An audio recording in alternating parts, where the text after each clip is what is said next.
हो गया। अब आगे देखो, कल विद्युत फ्लक्स हमने पढ़ा था। विद्युत फ्लक्स क्या होता है? किसी कैसा पृष्ठ होना चाहिए? बंद काल्पनिक पृष्ठ होना चाहिए। और बंद काल्पनिक पृष्ठ कहाँ रखा होता है? विद्युत क्षेत्र में। तो विद्युत क्षेत्र में कौन स्थित होता है? बंद काल्पनिक पृष्ठ। और हम क्या निकालते हैं, किसका मान निकालते हैं हम? विद्युत बल रेखाओं का, जो उस बंद काल्पनिक पृष्ठ से होकर गुजरती है। तो सिंपल सा विद्युत फ्लक्स क्या था? किसी विद्युत क्षेत्र में स्थित बंद काल्पनिक पृष्ठ से होकर गुजरने वाली विद्युत बल रेखाओं का मान विद्युत फ्लक्स कहलाता है। किस चीज से दिखाते हैं विद्युत फ्लक्स को? क्या कहते थे हम इसको? विद्युत फ्लक्स को फाई ई। अगर विद्युत फ्लक्स है, आपके पास 3-4 चैप्टर के बाद चुंबकीय फ्लक्स आएगा तो उसको फाई बी लिखेंगे, ठीक है। ई का मतलब होगा विद्युत फ्लक्स, तो फ्लक्स को फाई से, और ई मतलब इलेक्ट्रिक फ्लक्स। उधर चुंबकीय फ्लक्स है, तो चुंबक में हम जहां पे भी दिखाना होगा, चुंबक को हम एम से नहीं दिखाते हैं, याद रखना। जैसे ई से इलेक्ट्रिसिटी होता है, इलेक्ट्रिसिटी को ई से दिखाएंगे, वैसे चुंबक को मैग्नेट कहते हैं, तो मैग्नेट को एम से दिखाना चाहिए। तो ऐसे हमें नहीं दिखता है। जहां पे भी मैग्नेट होता है हमें वहां कैपिटल बी दिखता है। कैपिटल बी है, इसका मतलब किसी न किसी वैज्ञानिक का नाम होगा। तो चुंबक से रिलेटेड सबसे ज़्यादा रिसर्च और सबसे ज़्यादा काम किया था एक वैज्ञानिक ने, बोर। तो उनके रिस्पेक्ट में हम बोर वर्ड यूज करते हैं चुंबक से रिलेटेड। कहीं पे भी चुंबक आएगा तो बी, बोर मैग्नेटॉन, उनका बहुत बड़ा रिसर्च था। खैर वो हमारा अभी टॉपिक नहीं है। गॉस थ्योरम क्या है? देखो, गॉस थ्योरम सिंपल सा है। ये फॉर्मूला, कौन सा फॉर्मूला है गॉस थ्योरम में? ये जो फाई होता है, फाई ई, ये बराबर होता है 1/ε0। ठीक है। फाई का मतलब क्या होता है? फ्लक्स। 1/ε0 इंटू क्यू के। ये गॉस का प्रमेय है। आपको इसी को डिफाइन करना है अपने लैंग्वेज में। यही है गॉस का थ्योरम, इतना छोटा सा।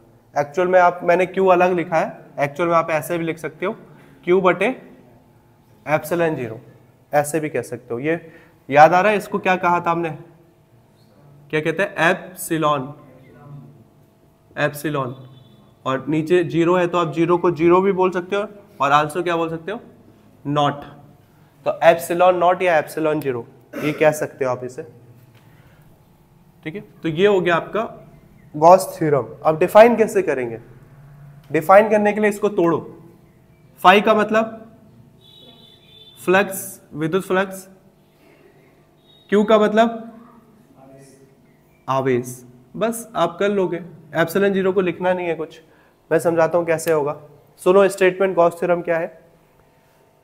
किसी विद्युत क्षेत्र में किसी बंद काल्पनिक पृष्ठ का वैद्युत फ्लक्स, देखो सारे चीजें वही रिपीट हो रही है। विद्युत क्षेत्र होना चाहिए, अगेन पृष्ठ कैसा होना चाहिए? बंद और काल्पनिक। कभी भी फ्लक्स आएगा तो वहां पे फ्लक्स के लिए काल्पनिक और बंद पृष्ठ चाहिए, अनिवार्य कंडीशन है। पृष्ठ कहीं से भी खुला है तो वहां से फ्लक्स आप कभी नहीं निकाल सकते हो। तो किसी विद्युत क्षेत्र में स्थित बंद काल्पनिक पृष्ठ से गुजरने वाली फ्लक्स या प्राप्त फ्लक्स आवेश का 1/ε0 गुना होता है। गुणा का चिन्ह है, गुना होता है।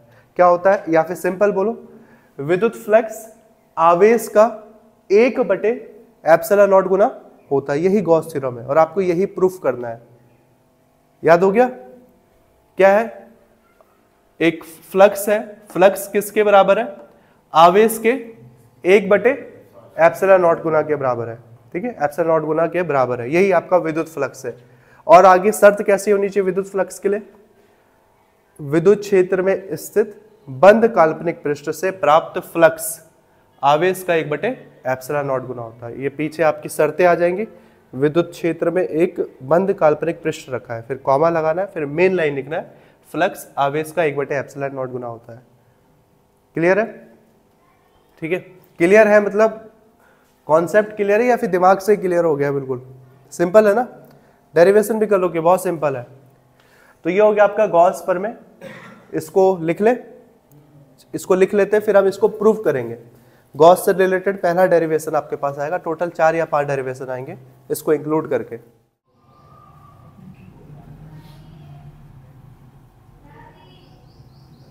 देखो सबसे पहले डायग्राम समझना है, और डायग्राम समझने से पहले आप कुछ छोटी छोटी चीजें समझ जाओ। जैसे कल मैंने रेडियन स्ट्रे रेडियन बताया था, उसका यूज यहाँ पर होना है, ठीक है। 2 फॉर्मूले देख लो, अगर वो फॉर्मूले ध्यान में रहेंगे तब आप कहीं डेरिवेशन में नहीं रुकने वाले हो। अगर वो याद नहीं है तो फिर रुकोगे बीच में, इसलिए रुकने से अच्छा है कि पहले ही मैं उसको क्लियर कर लूँ।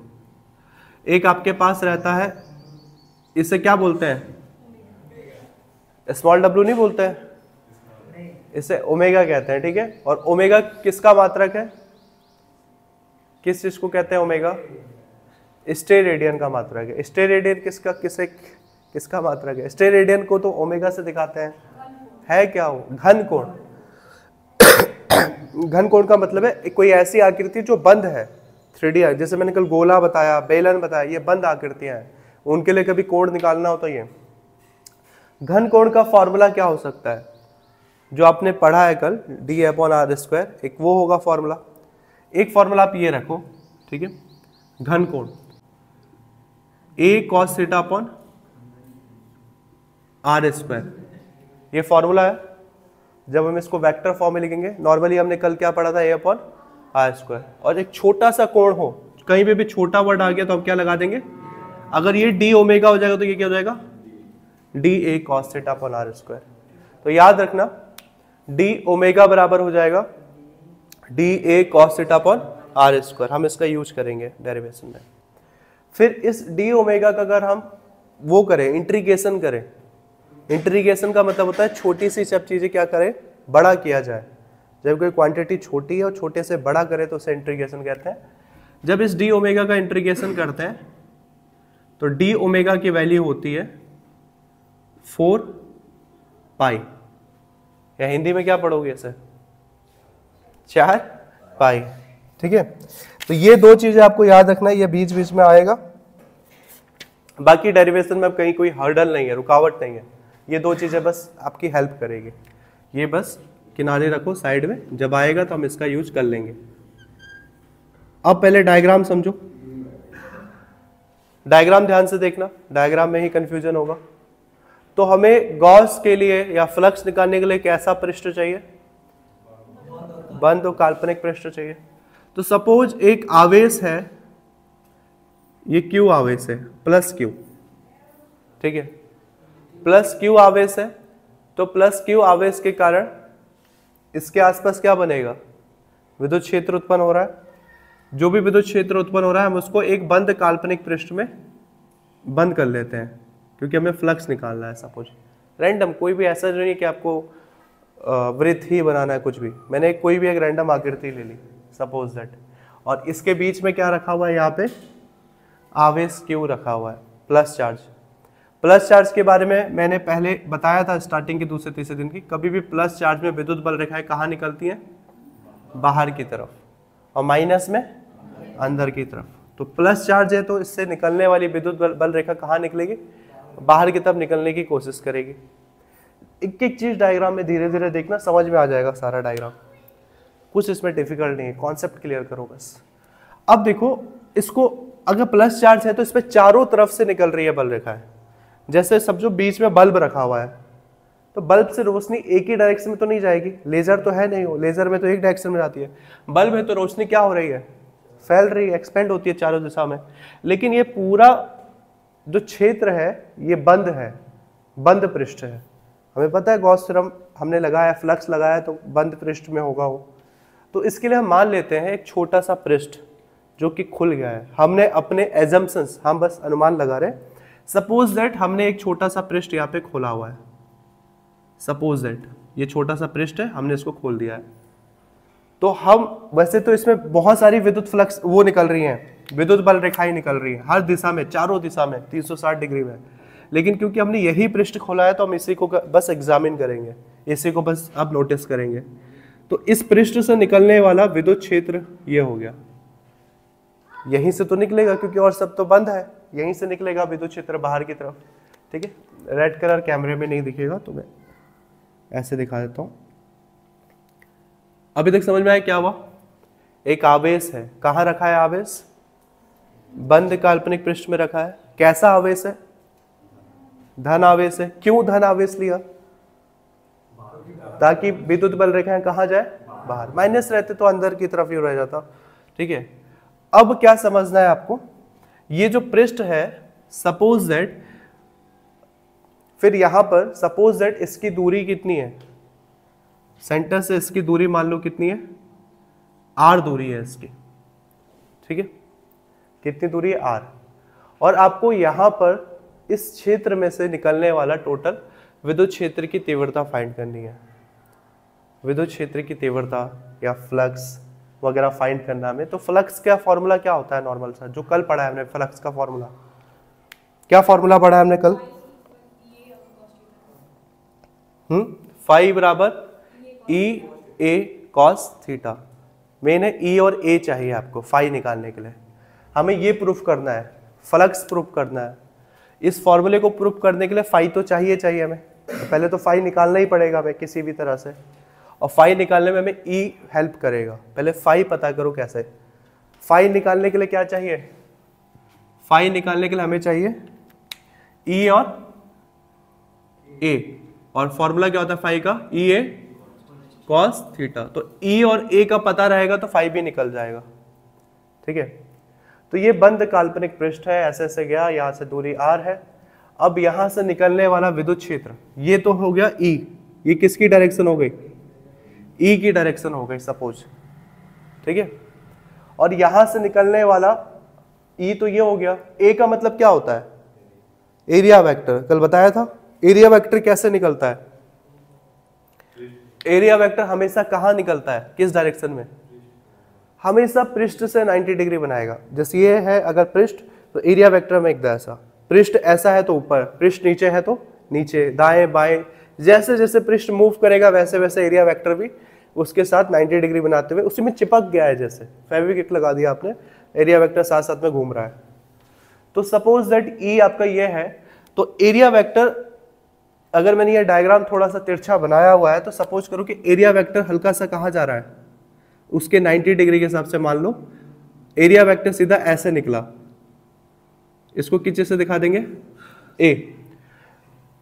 इस पृष्ठ का क्षेत्रफल, ए का मतलब क्या होता है एक्चुअल में? क्षेत्रफल, और ए के ऊपर वेक्टर लगा दे तो एरिया वेक्टर कहते हैं। इस पृष्ठ का क्षेत्रफल सपोज कर लो कितना है? ए है। और हम ये छोटा सा क्षेत्र ले रहे हैं, इस पूरे पृष्ठ से निकलने वाला फ्लक्स लेते तो हम उसको फाई से दिखाते। फाई से, जब पूरे पृष्ठ से टोटल एरिया से निकलने वाला फ्लक्स। लेकिन हमने पृष्ठ में बस एक छोटा सा ये क्षेत्र लिया हुआ है, जो मैंने इसको हाईलाइट किया हुआ है, बस हमने ये क्षेत्र लिया है। इसका मतलब हम छोटे से क्षेत्र से निकलने वाला फ्लक्स निकाल रहे हैं, छोटा फ्लक्स जो इसी क्षेत्र से बस निकल रहा है। जब छोटे फ्लक्स को निकालेंगे तो उसको किस चीज से दिखाएंगे? डी से। ठीक है, स्मॉल डी फाई। मैंने इससे पहले भी हिंट किया था, जहां जहां छोटे वर्ड है हम किस चीज से दिखा देते हैं? डी से। तो आप इस छोटे से क्षेत्र से निकलने वाला फ्लक्स क्या हो जाएगा? वो हो जाएगा डी फाई। तब इस क्षेत्र, ये एरिया वेक्टर भी क्या हो जाएगा? जैसे ये डी फाई होगा तो एरिया वेक्टर भी क्या हो जाएगा? D A. विद्युत क्षेत्र चेंज नहीं होगा, ई डी ई नहीं हो सकता है कभी भी, विद्युत क्षेत्र उतना ही रहेगा, ए चेंज हो जाएगा। तो सपोज ये पूरी पृष्ठ का क्षेत्रफल यदि ए है तो छोटे पृष्ठ का क्षेत्रफल कितना हो जाएगा? D A. और ये क्या है एक्चुअल में? Area vector. तो मैंने इसके ऊपर कौन सा चिन्ह लगा दिया? वेक्टर का। ये समझ गए डी ए क्यों लिखा? ए ऐसे समझो, ए पूरे पृष्ठ का क्षेत्रफल है तो डी ए सिर्फ छोटे से पृष्ठ का क्षेत्रफल है। समझ गए? डायग्राम में अभी तक जो हुआ समझ में आया? आवेश क्यू है, आवेश क्यू से इस क्षेत्र के बीच, इस जो हमने लिया है फ्लक्स निकलने वाला जगह, इसके बीच की दूरी कितनी है? आर। विद्युत क्षेत्र की तीव्रता कितनी है? ई। और उस छोटे से एरिया का एरिया वेक्टर कितना है? D A. ठीक है, ये इतना सा है। एंगल कहां से आता है? देखो हम, ये कैसा पृष्ठ होगा? ये घन कोण है कि समतल कोण? क्योंकि चारों तरफ से बंद होता है अगर कोई चीज तो वो घन होगा, मतलब वो कैसा आकृति होगा? वृत्त के रूप में होगा या फिर सिंपल सा रिंग के रूप में होगा, सर्कल के रूप में? मैं सिंपल बोल रहा हूं, कोई आकृति अगर चारों तरफ से बंद है तो क्या बनेगा? घन कोण बनेगा कि समतल कोण? घन कोण बनाएगा। जैसे कि मैंने ये बताया था कल, ये सिंपल सा रिंग है अगर, तो ये कैसा कोण बनाता है, समतल कोण थीटा। जबकि आपका कोई फुटबॉल है, इसकी जगह पे आपने लिया है फुटबॉल, और फुटबॉल के अंदर एंगल निकाल रहे हो, फुटबॉल चारों तरफ से बंद होता है, ये चारों तरफ से बंद है नहीं, ये आगे पीछे से खाली है बिल्कुल, ठीक है। जो चारों तरफ से बंद हो वहां पे हम घन कोण लगाते हैं, और ये चारों तरफ से बंद है। ये बस हमें दिखाने के लिए डायग्राम ऐसे है, एक्चुअल में चारों तरफ से लॉक है पूरा। तो ऐसा हो तब हम जो कोण निकालते हैं उसे घन कोण कहते हैं। और घन कोण को हम कैसे निकालते हैं, उसके लिए हम ये पूरी आकृति को ऐसे मिलाते हैं। जो भी हमने छोटा सा स्वल्पांश लिया है, ठीक है, इस हिस्से को, जो छोटा सा हिस्सा है, मैं इसको एक वर्ड यूज कर सकता हूं, स्वल्पांश, स्वल्प अंश। स्वल्प मतलब छोटा सा अंश, ठीक है, स्वल्पांश, या फिर अल्पांश भी कह सकते हो, अल्प अंश, छोटा अंश। ये जो छोटा सा अंश है, स्वल्पांश है, इसको मैंने इसकी परिधि लेकर के क्या कर दिया, इसकी एक डॉटेड लाइन लिया, और इसके बीच बनने वाला एंगल कितना हो जाएगा,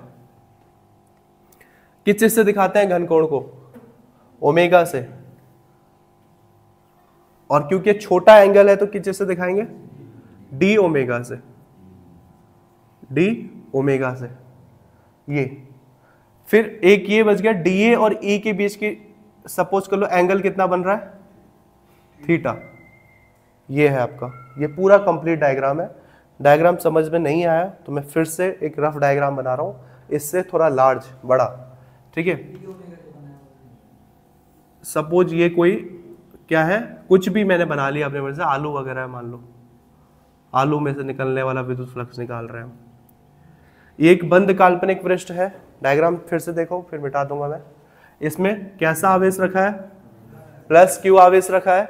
इस प्लस क्यू के कारण चार्ज चारों दिशा में जा रहा है, लेकिन ये बंद है अंदर से। ध्यान देना, ये खोखला है, जैसे फुटबॉल में अंदर से खोखला होता है ना, सिर्फ हवा भरा रहता है, वैसे ये बीचों बीच आवेश रखा है, खोखला है, लेकिन बाहर से कवर लगा है चारों दिशा से। तो ये क्या कर रहा है, विद्युत क्षेत्र अपना फैला नहीं पा रहा है। सपोज करो आपने एक छोटा सा स्वल्पांश ले लिया, ठीक है, एक स्वल्पांश ले लिया, इस किसी डायरेक्शन में आपने स्वल्पांश ले लिया, ये हिस्सा ये आपने ले लिया। अब इस क्षेत्र में से निकलने वाला हम क्या कैलकुलेट करेंगे, विद्युत क्षेत्र की तीव्रता। यहां से ये विद्युत क्षेत्र निकल रहा है सपोज, ठीक है। फिर यहां से यहां की दूरी कितनी हो गई, r। अगर ये आपका छोटा सा एरिया लिया हुआ है आपने, ये सपोज इस पूरे क्षेत्र का क्षेत्रफल कितना है, a, तो छोटे से इस क्षेत्र का क्षेत्रफल कितना हो जाएगा, dA। और इस dA से निकलने वाला एरिया वेक्टर हमेशा 90 डिग्री सीधा निकलेगा। तो ये जैसे भी है इंक्लाइंड, वैसे मान लो कि इसका एरिया वेक्टर जैसे भी तिरछा मुड़ा हुआ है, सपोज करो ये ऐसा है, तो अगर ये सीधा है तो इसका एरिया वेक्टर कैसा जाएगा, सीधा जाएगा। इस पे कंफ्यूज मत होना, मैंने डी ऊपर लिया है, ई नीचे लिया है, कैसे भी लो एंगल उतना ही रहेगा। तो ये इसके लिए एरिया वेक्टर कैसा हो गया, सीधा। जैसे ये है तो इसके सीधा भी जा सकता है। इस डायग्राम में भी कैसे जाना चाहिए था, ये थोड़ा नीचे की तरफ तो सीधा जाना चाहिए था। चलो इसी डायग्राम को मान लेंगे हम। तो ई हो गया, और एरिया वेक्टर कितना हो गया इसका, डी ए। छोटा सा बड़ा पूरा क्षेत्रफल ए, तो छोटा सा क्षेत्रफल कितना हो गया, डी ए। और डीए से निकलने वाला एरिया वेक्टर हो गया डी ए, और वेक्टर का दोनों के बीच एंगल कितना मान लिया हमने, कितना बन रहा है, थीटा का।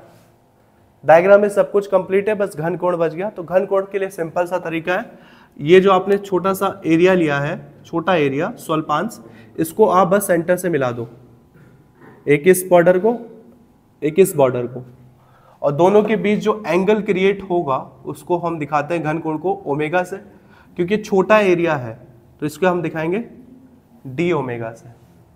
ये आपका कंप्लीट डायग्राम है, समझ गए। इस पॉइंट को मान लो क्या है, ये कोई पॉइंट P है सपोज दैट। आ गया डायग्राम समझ में है? हाँ हाँ, बहुत कुछ लिखना है, अभी तो डेरिवेशन किया था हमने, डायग्राम दिखा रहा हूँ। समझ में आया पक्का? ठीक है, बनाओ, दोनों एक ही चीज है, यही बना लो, ये बड़ा है थोड़ा, कॉपी के किसी कॉर्नर में क्लियर दिख।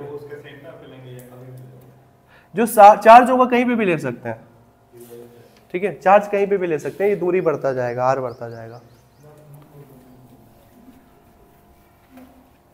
सेंटर पे तब लेंगे जब वो कोई गोला वगैरह हो, वहां तो फिक्स ही नहीं है कि आकृति कौन सी है, कहीं पे भी लो, कोई दिक्कत नहीं है।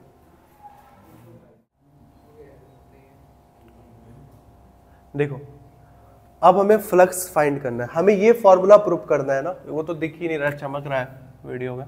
ये हो गया फाई ई बराबर 1/ε0 क्यू, हमें ये प्रूफ करना है। ठीक है, ये प्रूफ करना है तो पहले तो हमें क्या चाहिए, फाई चाहिए। फाई कैसे आएगा, ई डी ए कॉस थीटा। देखो हम न्यूमेरिकल को ना जब भी सॉल्व करना होगा डेरिवेशंस को, मैं आपको उल्टा तरीके से सॉल्व करना सिखाऊंगा। पहले पूरे स्टेप्स बता दूंगा, वो खुद ही आप अनुमान लगा सकते हो। कैसे अनुमान लगा रहे हैं, हमें चाहिए, हमें प्रूफ करना है ये, सपोज ऐसे आप दिमाग लगाओगे तो पूरा पेपर में डेरिवेशन खुद ऑटोमेटिक याद होना स्टार्ट हो जाएगा। ये याद करना, ये निकालना है, तो ये निकालने के लिए हमें क्या चाहिए, फाई के लिए क्या चाहिए होता है, ई ए कॉस थीटा। ए तो मान लिया हमने है दिया हुआ, और क्या चाहिए, ई चाहिए। तो अब आपको ई निकालना है, तो ई कैसे निकलेगा, ई बराबर के क्यू अपॉन आर स्क्वायर। ऐसे चलो रिवर्स तरीके से, तो हमें पता चल गया कि पहले हम ई निकालेंगे, ई निकलेगा तो फिर हम इस ई की वैल्यू कहाँ पुट कर देंगे, फाई में पुट कर देंगे, और जब फाई निकल जाएगा तब हमारा ऑटोमेटिक क्या निकल जाएगा, ये निकल आएगा। तो हमें रिवर्स तरीके से चलना है। ठीक है, पहले फाई, पहले ई की वैल्यू को किस में पुट कर देना है, फाई के मान में, फिर फाई के मान को ऐसा उल्टा चलेंगे हम, देखते जाएंगे खुद हमारा ऑटोमेटिक डेरिवेशन होता चला जाएगा, कहीं रटने की जरूरत नहीं पड़ेगी। तो देखो ध्यान से, तो सबसे पहले हम विद्युत क्षेत्र मान लेते हैं, जो भी विद्युत क्षेत्र है। देखो तो फ्लक्स से निकलने वाला विद्युत क्षेत्र की तीव्रता, फ्लक्स से निकलने वाला नहीं, सॉरी, पृष्ठ से प्राप्त विद्युत क्षेत्र, तो हम लिख सकते हैं पृष्ठ का विद्युत क्षेत्र कितना है, या पृष्ठ से प्राप्त विद्युत क्षेत्र ई कितना है। विद्युत क्षेत्र का फॉर्मूला क्या होता है बताओ, के क्यू अपॉन आर, दिख रहा है ना, स्क्वायर। ये हो गया पृष्ठ का विद्युत क्षेत्र, ई बराबर के क्यू अपॉन आर स्क्वायर। हमने ये क्यू निकाला क्योंकि हमें फाई निकालना है। ठीक है, अतः उसके बाद हम क्या कर सकते हैं, पृष्ठ से संबद्ध, या फिर पृष्ठ के किस हिस्से की बात कर रहे हैं, छोटा हिस्सा, छोटे हिस्से क्या दिखा रहा है, डीए। तो डीए से प्राप्त विद्युत फ्लक्स, इस छोटे से हिस्से से कितने फ्लक्स निकल रहे हैं हमें वो काउंट करना है।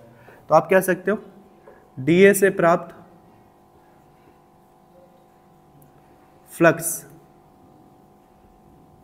ऑब्वियस ही बात है फ्लक्स ही होगा, विद्युत फ्लक्स ही होगा, क्योंकि ऊपर तो विद्युत क्षेत्र है, तो फ्लक्स तो विद्युत फ्लक्स होना चाहिए। तो डीए से प्राप्त फ्लक्स, फ्लक्स को किस चीज से दिखाते हैं, फाई ई, फॉर्मूला क्या होता है, ई डीए कॉस थीटा, क्योंकि छोटे से एरिया से निकलने वाला फ्लक्स है डीए से, तो फाई भी क्या होगा, डी फाई से दिखाएंगे हम इसको। ये फाई एक्चुअल में क्या होगा, ये आपका छोटा फाई होगा, डी फाई। तो डीए से प्राप्त फ्लक्स क्या होगा, डी फाई बराबर E d A cos theta. Is it clear, ये दो लाइन समझ में आया। अब हम क्या करेंगे, इस ई की वैल्यू को इसमें पुट कर देंगे, इस वाले में। डायग्राम मिटा दो, कोई जरूरत है अभी डायग्राम का, डायग्राम मिटा देता हूं क्योंकि अभी हमें करना है तो जगह की कमी पड़ जाएगी। देखो तो आप ई की वैल्यू को क्या कर सकते हो, इसमें पुट कर सकते हो। तो मान लो अपनी मर्जी से, इसको मान लो समीकरण 1 और इसको मान लो समीकरण 2। इक्वेशंस आप अपने हिसाब से कर सकते हो, बचपन में रटते थे, रटने वाला काम नहीं करना है। तो आप लिख सकते हो समीकरण 1 और 2 से, समीकरण 1 और 2 से फ्रॉम इक्वेशन 1 एंड 2, समीकरण 1 और 2 से। तो सिंपल सा समीकरण 2 क्या है, डी फाई ई, समीकरण 2 है। फिर क्या है, E d A cos theta, E की वैल्यू कितनी है, के क्यू अपॉन आर स्क्वायर। अच्छा मैं के को, के का मतलब क्या होता है वैसे, 1/4 पाई, इसी को हम शॉर्टकट में क्या लिख देते हैं, के लिखते हैं ना। मैं एक काम करता हूँ, यहाँ पे जो k है ना एक्चुअल में मैं उसका पूरा मान लिखता हूँ, ठीक है, मैं जानबूझकर लिख रहा हूँ क्योंकि हमें ये मान भी चाहिए नीचे। क्या लिखते रहो, मैं इसको k की जगह क्या आ जाएगा 1/4 पाई एप्सिलॉन 0, ये सिंपल सा q अपॉन k की जगह ये मान आ गया, ठीक है। तो आपको क्या करना है, समीकरण 2 हम लिख रहे हैं, e की जगह बस इक्वेशन 1 की वैल्यू पुट कर दिया हमने, e का मान ये पुट कर दिया, बाकी dA cos theta as it is उतारना है। तो e की वैल्यू कितनी है ऊपर, e की जगह क्या आ जाएगा 1/4 पाई एप्सिलॉन 0 q अपॉन किसकी वैल्यू है, ये 1/4 पाई एप्सिलॉन डॉट ये k की वैल्यू है और ये पूरा वैल्यू है e की। हमने e की जगह पे ये पूरा वैल्यू पुट कर दिया, ये वाला। अब आगे क्या बचा है, dA cos थीटा। अब एक चीज आप ध्यान दो, मैंने एक फॉर्मूला शुरू से लिख के रखा हुआ है कि dA cos थीटा अपन r स्क्वायर क्या होता है, d ओमेगा। क्वेश्चन में dA cos थीटा अपन r स्क्वायर दिख रहा है बिखरा हुआ अलग अलग जगह पे, देखो dA cos थीटा दिख गया, r स्क्वायर दिख गया, तो dA cos थीटा अपन r स्क्वायर है ना, ये r स्क्वायर बटे हुए और dA cos थीटा, तो dA cos थीटा अपन r स्क्वायर क्या हो जाएगा d ओमेगा हो जाएगा। तो मैं dA cos थीटा अपन r स्क्वायर की जगह डायरेक्ट d ओमेगा लिख सकता हूं, है ठीक है। तो मैं लिख सकता हूं अगले स्टेप में d फाई e बराबर 1/4 पाई एप्सिलॉन 0 और dA cos थीटा अपन ये इसको लिख देना 1/4 pi epsilon 0 q dA cos theta अपन r स्क्वायर की जगह क्या लिख दूंगा मैं, इसकी जगह लिख दूंगा d ओमेगा। ये d ओमेगा कैसे आया आप घर पे जाके देखोगे तो हो सकता है भूल जाओ घर जाते जाते, तो मैं इसको हिंट कर देता हूं यहां पे, चूंकि d ओमेगा बराबर क्या होता है dA cos थीटा अपन r स्क्वायर। ये आप घर पे जाओगे तो याद आ जाएगा d ओमेगा क्यों आए, क्योंकि d omega dA cos theta अपन r स्क्वायर की जगह पे था। ओके, आधा काम हो गया हमारा। हमें क्या करना था, छोटे से हिस्से से निकलने वाला पहले फ्लक्स प्राप्त करना था, छोटे से हिस्से से जो आपने जहां से आपने विद्युत क्षेत्र गुजारा है वो छोटा सा डार्क वाला हिस्सा। अब हम जब छोटे से हिस्से से निकाल लेते हैं फ्लक्स जो कि हमारा आ गया है, तो अब हमें पूरे बंद पृष्ठ से निकालना है फ्लक्स। छोटे से बड़ा करने के लिए हम करते हैं इंटीग्रेशन। इंटीग्रेशन आपने 11th में पढ़ा होगा, जिसने 11th नहीं पढ़ा वो याद रखो, जब भी हम छोटे से बड़ा करते हैं तो इंटीग्रेशन ऐसा एक चिन्ह यूज होता है एफ की तरह, या फिर अगर पृष्ठ बंद हो तो हम इसको ऐसे भी दिखाते हैं क्लोज सरफेस। इस एफ ये ऐसे डायग्राम में गोला का मतलब है क्लोज्ड है, पूरा पृष्ठ बंद है, ठीक है। नहीं भी दिखाओ गोला तो चलेगा। तो ये इंटीग्रेशन है, देखो तो ये छोटे पृष्ठ से निकलने वाला फ्लक्स था, dA से निकलने वाला फ्लक्स था। ये जो पूरे पृष्ठ से, पूरे पृष्ठ का क्षेत्रफल किस चीज से दिखाया हमने a, पूरे पृष्ठ से निकलने वाला फ्लक्स दिखाएंगे तो हम d ओमेगा का d फाई का इंटीग्रेशन कर देंगे। कैसे करेंगे मैं यहां लिख रहा हूं, ठीक है। तो संपूर्ण पृष्ठ का फ्लक्स, अतः संपूर्ण पृष्ठ से संबद्ध या पृष्ठ का फ्लक्स, संबद्ध का मतलब होता है घिरा हुआ, मैं संबद्ध नहीं लिख रहा हूं, अतः संपूर्ण पृष्ठ का फ्लक्स किस चीज से दिखाते हैं फ्लक्स को, फाई से दिखाते हैं, का फ्लक्स फाई बराबर, अच्छा कैसे निकालेंगे, पहले आपको सिंपल सा वही चीज लिखना पड़ेगा, डी फाई, जो चीज छोटा है हम उसका इंटीग्रेशन करते हैं, पहले ये सेम चीज उतारना है हमें, 1/4 pi epsilon 0 Q into D omega, यही है। पूरी पृष्ठ का फ्लक्स निकाल रहे हैं, जब छोटे पृष्ठ का निकाल रहे थे, जब डीए से प्राप्त फ्लक्स निकाल रहे थे तो हमने डी फाई निकाला। पूरे पृष्ठ का निकालते हैं तो हमें इंटीग्रेशन करना पड़ता है, और इंटीग्रेशन कहते हैं इसको, ये वाला साइन लगा लो, या क्लोज सरफेस हो बीच में गोला भी लगा सकते हो आप, चाहो तो ऐसे भी कर सकते हो, ये इसका मतलब है जो पृष्ठ कैसा है, बंद है। ठीक है, फ्लक्स हम सिर्फ छोटे छोटे हिस्से का निकाल रहे हैं, तो छोटे हिस्से को हमने डी से दिखाया था, तो डी फाई के आगे हमने फ्लक्स लगाया 1/4 पाई एप्सिलॉन नॉट, ये तो कांस्टेंट होता है 9 × 10⁹, तो इस पे लगाने की जरूरत नहीं है। क्यू भी हमने नहीं लिया है, डी वाला हिस्सा छोटा लिया है, तो डी के आगे भी आप क्या लगा लोगे, ये इंटीग्रेशन लगा सकते हो आप। ठीक है, ये गोला वगैरह ना लगाना चाहो तो मत ही लगाओ, कोई दिक्कत नहीं है, ऐसा कोई कंपलसरी रूल नहीं है। समझ में आ गया? जब हमें छोटे से बड़ा करना है तो दो चीज हमने छोटा छोटा लिया था, इंटीग्रेशन कर दिया हमने, वो एफ जैसा बना दिया, अब वो बड़ा हो गया। अब क्या करना है, सिंपल सा देखो, ये जो फाई के नीचे मतलब ई था उसका क्या? माफी दे दो प्रभु, हमें गलती हो गई हमसे, हो गया खुश। अब देखो डी फाई ई, छोटा फ्लक्स था तो डी फाई, पूरा बड़ा फ्लक्स होगा तो हम सिंपल उसको क्या लिखेंगे, फाई। तो डी फाई ई इंटीग्रेशन को हम सिंपल क्या लिख सकते हैं, फाई। ये मत सोचना कि इंटीग्रेशन से डेरिवेशन डिफरेंशिएशन कैंसिल हो गया, ये सब मत सोचना, बस सोचना कि छोटे हिस्से से निकलने वाले फ्लक्स को डी फाई दिखाया था हमने, तो बड़े हिस्से से निकलने वाले फ्लक्स को हम सिंपल सा फाई दिखाएंगे। तो ये डी फाई से क्या हो गया, फाई। फाई ई का मतलब हो गया अब पूरे पृष्ठ का निकाल रहे हैं, बस वो छोटे हिस्से का नहीं, पूरे पृष्ठ का फ्लक्स। फाई ई बराबर, ये लास्ट लाइन पे आ गए आप, ये क्या है as it is 1/4 pi epsilon 0, और क्या है ऊपर क्यू, वहां से चमक रहा है क्यू, इंटीग्रेशन डी ओमेगा, पहले ही मैंने बता दिया इंटीग्रेशन डी ओमेगा का आंसर क्या आता है, इंटीग्रेशन डी ओमेगा बराबर क्या होता है, तो इंटीग्रेशन डी ओमेगा है ऊपर, तो उसकी जगह क्या लिख दूंगा मैं, यस 4 पाई, जैसे फील आया वैसा बोलो। कुछ कट रहा है, क्या कट रहा है, 4 पाई से 4 पाई कट गया, ऊपर 4 पाई नीचे 4 पाई, 4 पाई से 4 पाई कट गया, अब क्या बच गया, क्यू बाई एप्सिलॉन 0। ठीक है, तो आपका बच गया फाई ई बराबर, ये कट गया 1/एप्सिलॉन 0 इंटू क्यू।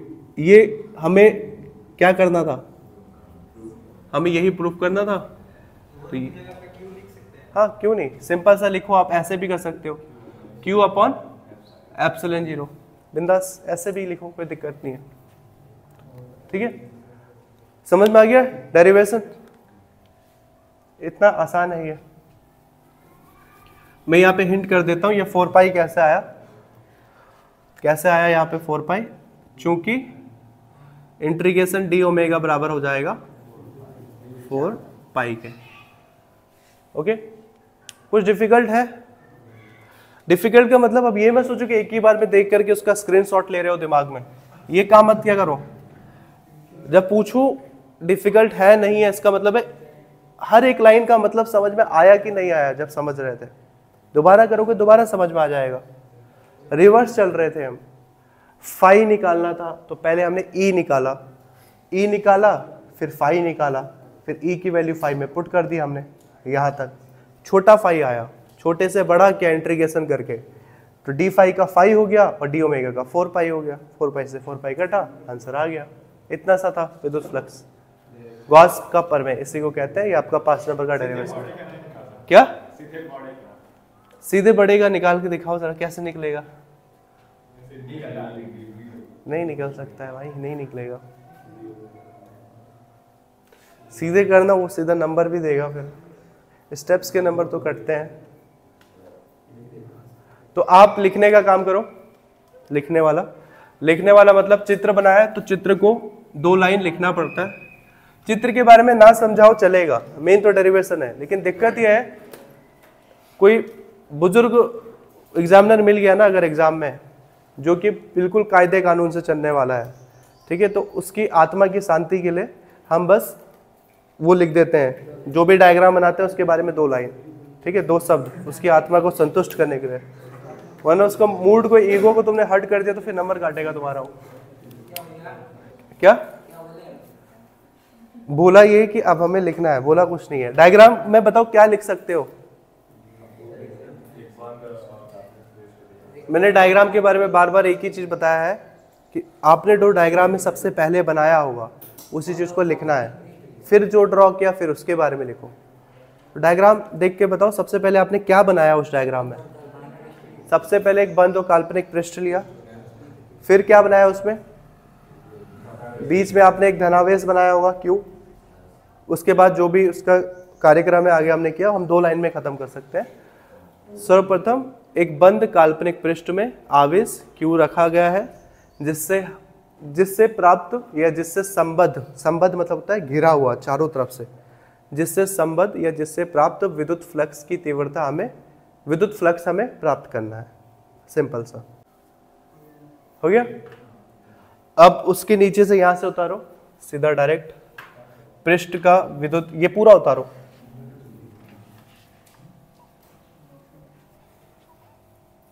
हेडिंग आपने डाला ही हुआ था, ये पूरा उतार लो। ये हो गया आपका विद्युत फ्लक्स, सॉरी गॉस का प्रमेय आपका कंप्लीट हो गया। ये आपका पूरा कंप्लीट है गॉस का प्रमेय।